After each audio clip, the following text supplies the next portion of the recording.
Today is Wednesday, June 3rd, 2020.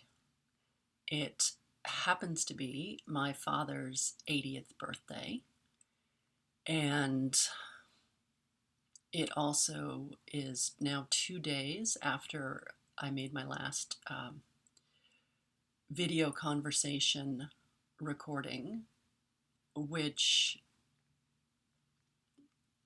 I guess I've been struggling with because I feel like I look like such an idiot in it. I mean, I just could not string together a sentence or a question. And the perfectionist side of me wants to fix it, wants to make it better, wants to edit the video.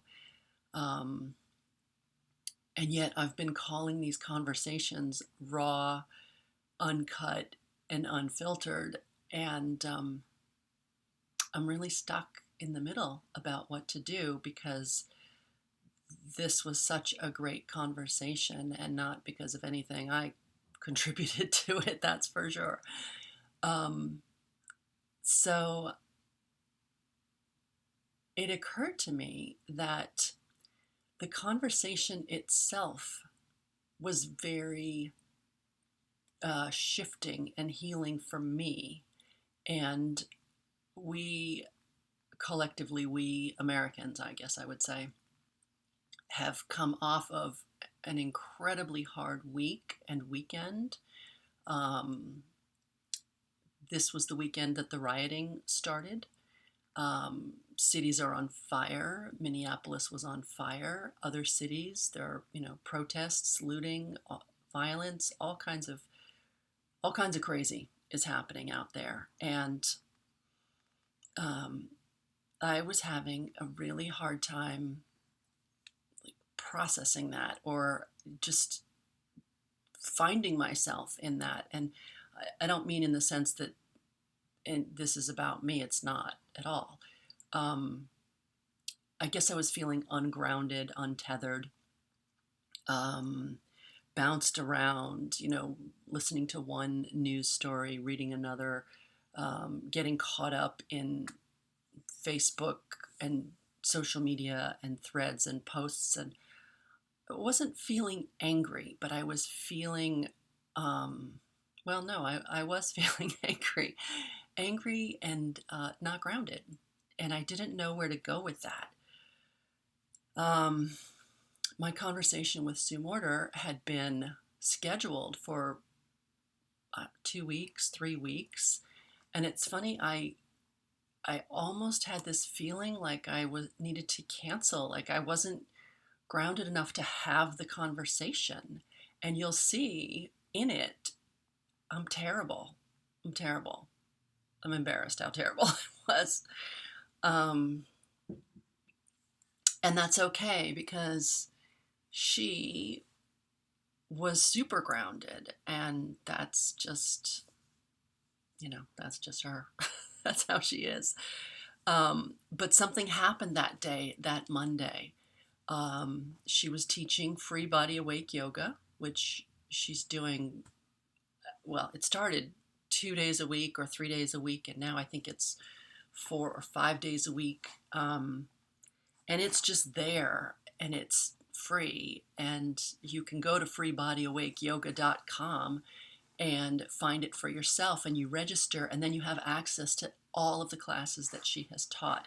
But I have to say that class on Monday morning, June 1st, was incredibly powerful. It's the class we talk about at the beginning of the conversation, the one that I just wanted to share with the whole world, because she just hit it head on, and she talked about how to get back into your body, how to get centered and to handle the anger and frustration that is all around us right now. And those of us, which I think to some degree is all of us, who are super sensitive, have been really struggling between this silence and not silence place. Do I speak up? Do I shut up? What do I do? What do I do?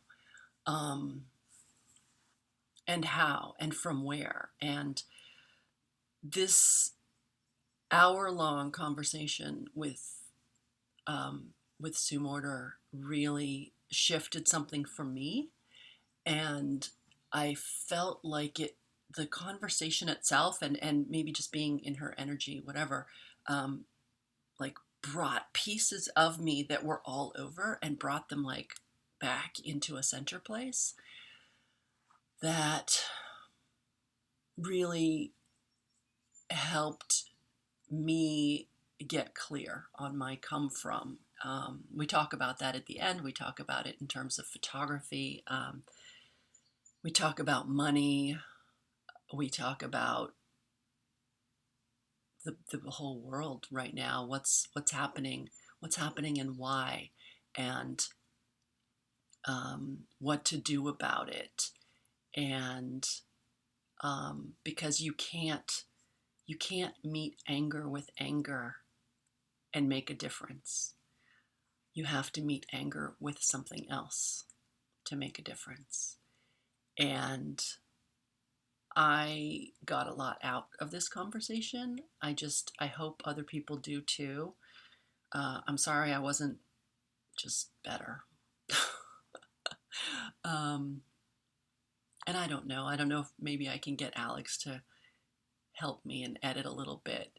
And I'm tempted to just put it out there and let it be, because it's okay, and maybe that will inspire somebody else who knows that they're not really good at interviewing or being on camera or whatever. Maybe it will inspire someone else to say, oh, well, I could do better than her.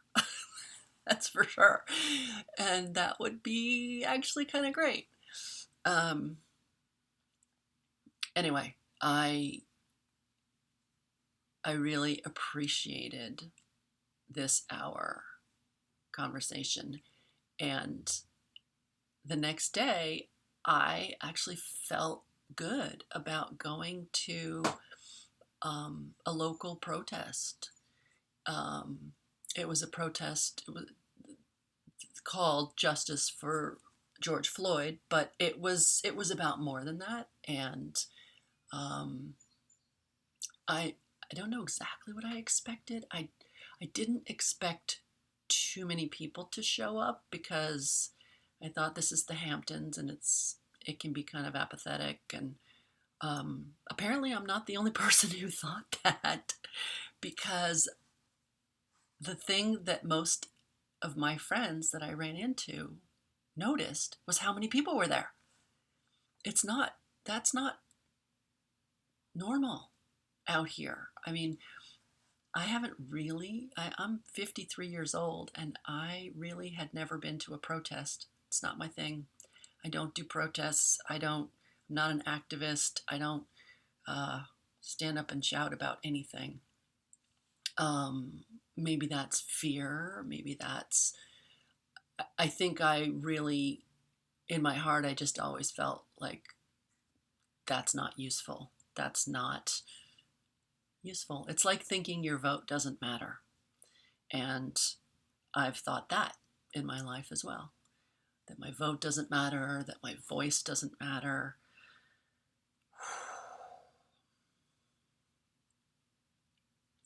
Whew, yeah, obviously that's it, because um, that makes me emotional to think about it. And instead, um, I went to this protest. Sydney went, Alex went. The two of them spent the whole day making these really big, fabulous signs. And I thought, well, I'm not that person. I'm just going to go and be small and be quiet. Um, and at the very last minute, I felt sort of bad that I didn't have a sign. So I made one in literally 5 minutes. Less, I think. And it's funny because my sign said, um, it said, "We can do better. Yes, we can." And I was planning to wear my Obama t-shirt that I really love. I've never worn it. Um, and there's a big story behind that, but I'm not going to tell you that story.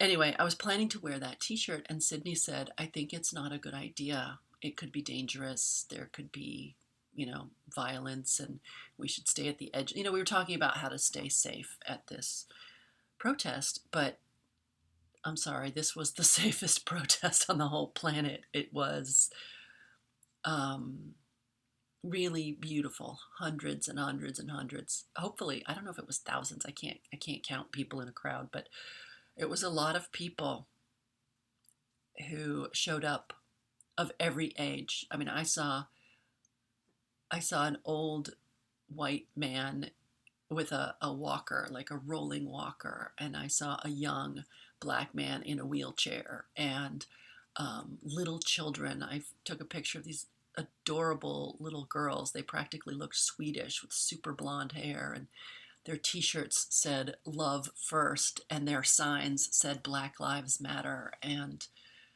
that's the kind of protest it was. It was so many people coming to say this is wrong and this needs to change. And we don't want to live in a society where the police are shooting people and killing people just because of the color of their skin. And it's been happening for a long time. And we've all been letting it slide for a long time. I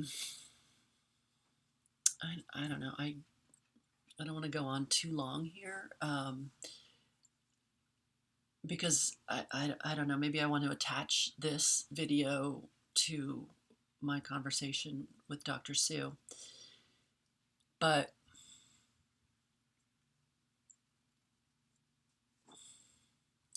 I don't know. I have nothing else to say. We watched a film last night that Alex had heard about. It's called Just Mercy. And if you want to see something that will just make your skin crawl, watch Just Mercy. I guess it was released last year. It's a true story. It's a true story from the early 90s about someone wrongfully convicted of a murder, completely wrongfully connected. He wasn't there at all. And he was convicted on the testimony. A black man was convicted of murdering a white woman on the testimony of a white man who gave who lied in his testimony just to get a lesser sentence for himself. It is so powerful, and you watch it and you're thinking, how on earth could this happen? And you're watching it and thinking, but I know that this happens. This has been happening for a long time.